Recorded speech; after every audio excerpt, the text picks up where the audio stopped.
The 2026 Winter Olympics are here. NHL players are back for the first time in 12 years, and already we're off to an electric start. So let's dive into all the storylines, tactics, and drama for each nation so far in the preliminary round of this tournament. Now, quick note, me and the IOC aren't as close as Gary and I, so we aren't using footage like we usually do for these games. But all that means is we got creative, and that you, unfortunately, have to see this mug a little bit more than usual on the channel. Either way, sit down and enjoy, because I'll tell you right now, the hockey has never been better. So the Olympics started on Wednesday, and kicking off the tournament is Slovakia versus Finland. If you watched our preview video, you know that this is one country in Slovakia that's coming in as a dog, and another in Finland that's coming in as a country expecting to get a medal. And out the gate to open the scoring is the 21-year-old Montreal Canadian Juraj Slafkovský, courtesy of a nice pizza delivered from Lettinen. I think this goal is a prime example of defenders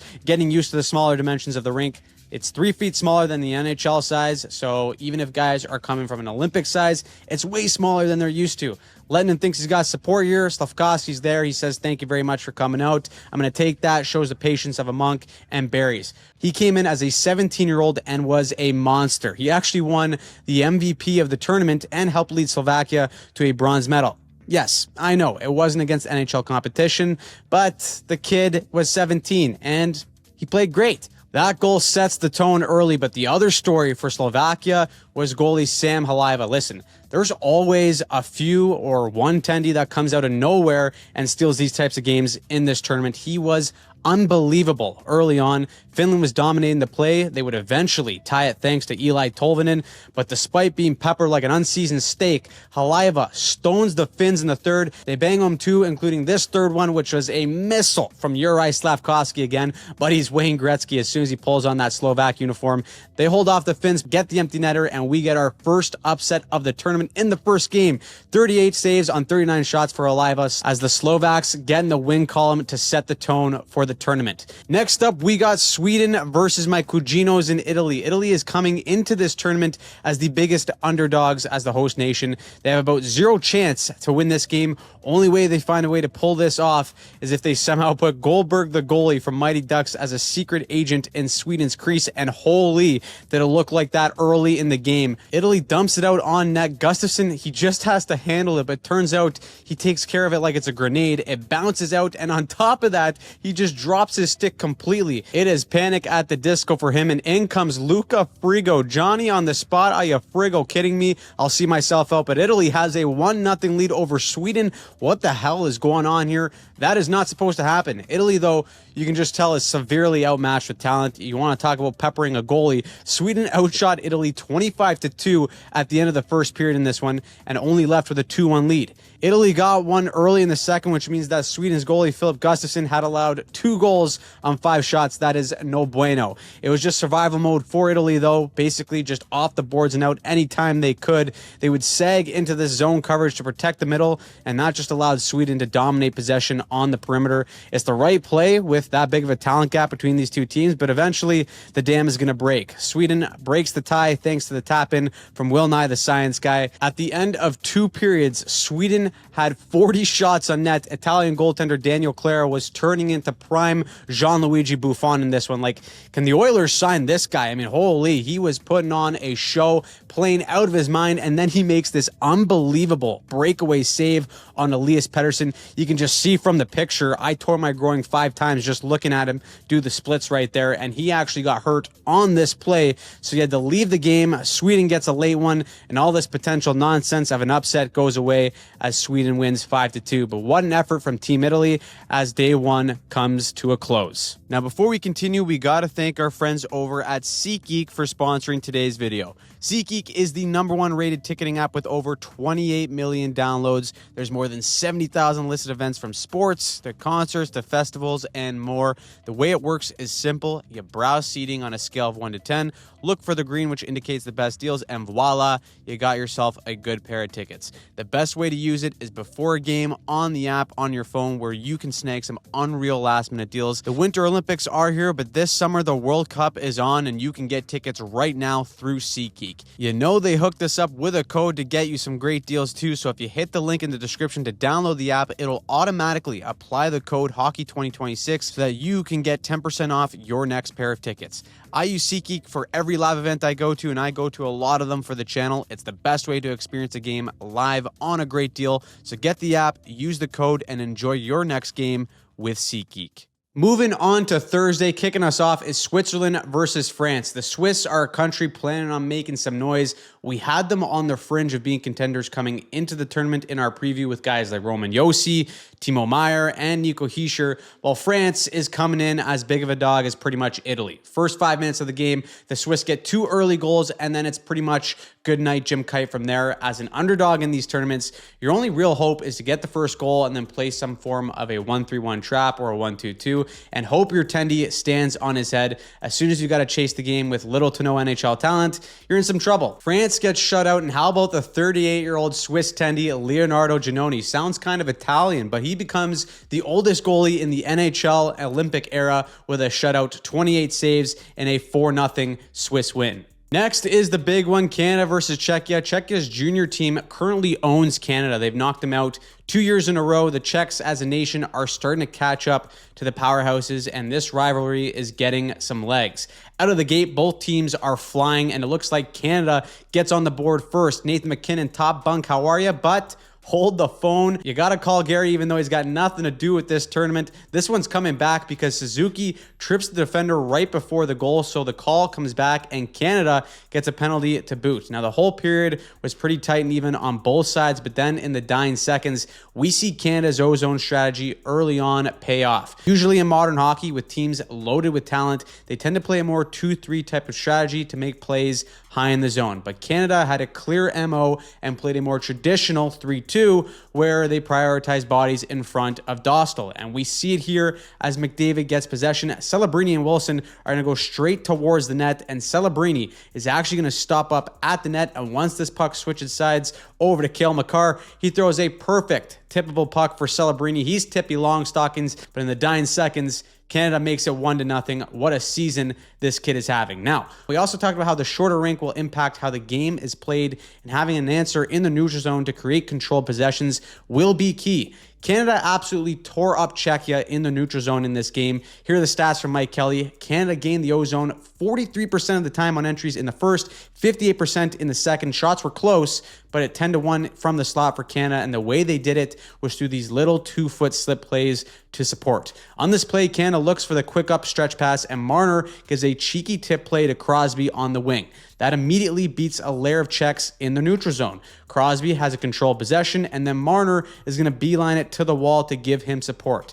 Another 2-foot chip to Marner. It's a 2-on-1, and Marner with a perfect pass. Both he and the puck go over the Czech D. Stone's right there. It's 2-0. No one has been more productive than Mark Stone coming into this tournament, by the way. Takes him about 3 weeks to get up the ice, but he's so damn smart, it doesn't even matter. Second goal is more of the same for Canada, but the far side winger in Reinhardt is going to stretch out the Czechs by parking himself at the far blue line.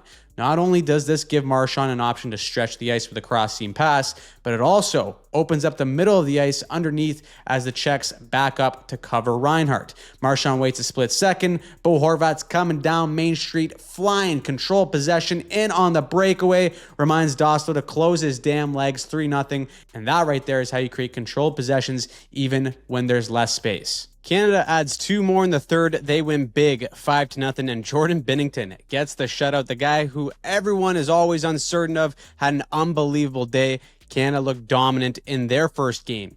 Next up is Germany versus Denmark. Out of all the teams to pull off some upsets, I think I like Germany the most because of their star power and where they have their weapons. You got Grubauer in net, who's having a solid year. You got the Mo Sheen himself and Mo Seider. He'll play a half an hour for you if you need be. And of course, you have one of the best players in the world in Leon Draisaitl. For Germany, it's exactly who you think kicking it off. 23 seconds into the game, the German doctor himself, Draisaitl, surgical tip, makes it 1-0 early. Denmark would tie it later in the period, but like I said, this was what Germany could do in this tournament because woo-woo Timmy Stu gets not one, but 2 goals in this game, including the game winner. Seider played 26 minutes, and Philipp Grubauer was a wall, stopping 37 shots in a 3-1 Germany win. That checks off all the boxes for them, and that's big, especially because they're in the same group as the States, who are playing Latvia. Now, the Latvians are well known for giving favorites a heart attack, but the U.S. come out humming right away thanks to the Kachucks. The first goal, Matthew to Brady, post and in,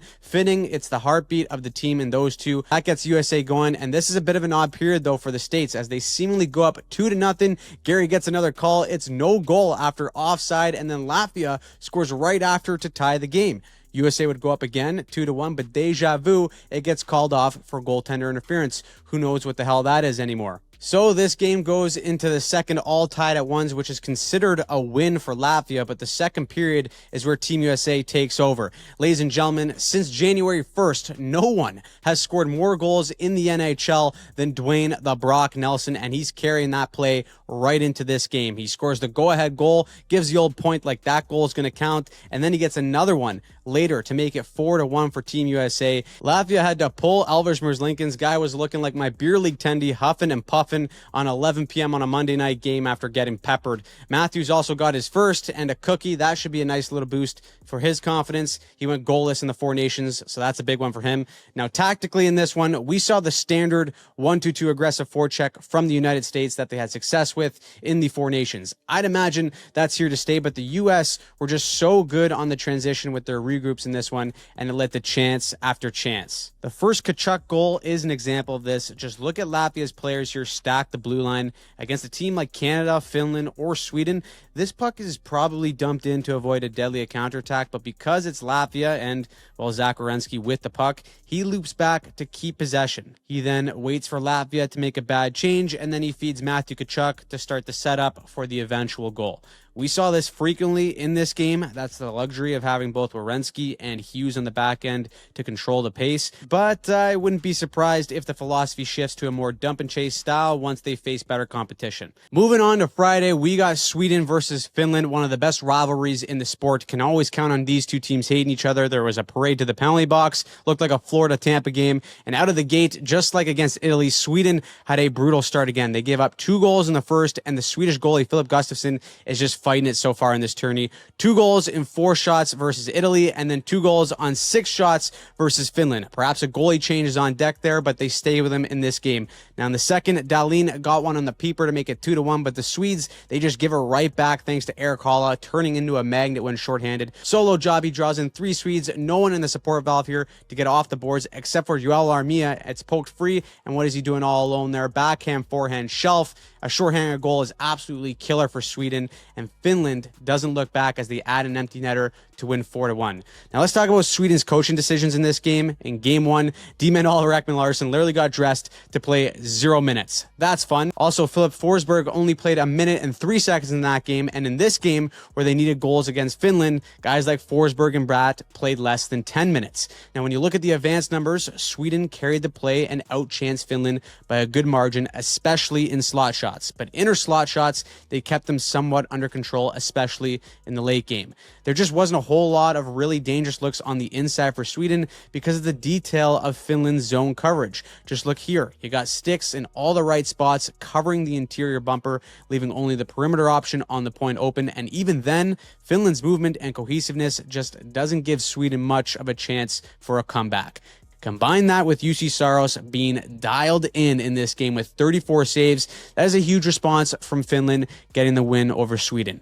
Going on at the same time was Slovakia versus Italy, and no prime Gianluigi Buffon in net for the Italians, as Daniel Clara is probably still icing his cojones after robbing Elias Pettersson on that B-way last game. So in comes David Fedani, and like I said, key formula for an underdog is to get the first one. Italy doesn't. All tied at 0, Slovakia scores early in the second, and now Italy is chasing the game for the rest of the game. However, Italy continues to surprise at least myself and everyone. I think before the tournament started, a lot of people thought because they're the host nation that every game was going to be a blowout. But despite being outchanced and outskilled, they've stuck around in these games through some good goaltending and opportunistic scoring. They actually pulled a goalie with 3 minutes left, down by 2 in this game. They scored once, but fall short. However, given how these games have gone, I think this is a big win for Italian hockey so far. Next up is Czechia versus France. The Czechs got worked by Canada 5-0, so they need this game. They get a 2-0 lead going into the second and buckle up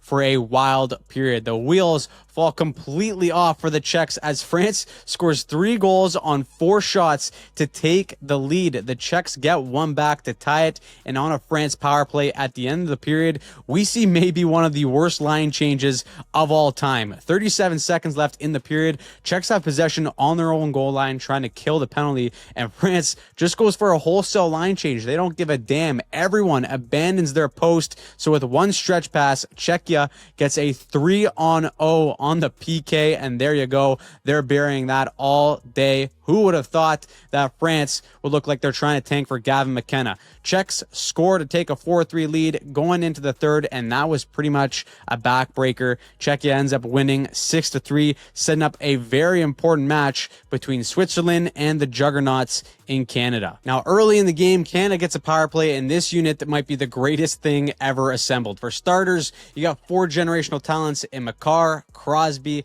McKinnon, and McDavid. Reinhardt's just the other guy on this power play, and he's a 60-goal scorer. We get a video game-like pass, too, from McKinnon to McDavid. He's got his first ever Olympic gold, and this man is possessed to start the tournament. He's out here crushing guys, taking their souls with huge hits, and he sets up goal number 2 for Canada as well, which means in 4 periods of Olympic hockey, this guy has 5 points. That's absurd.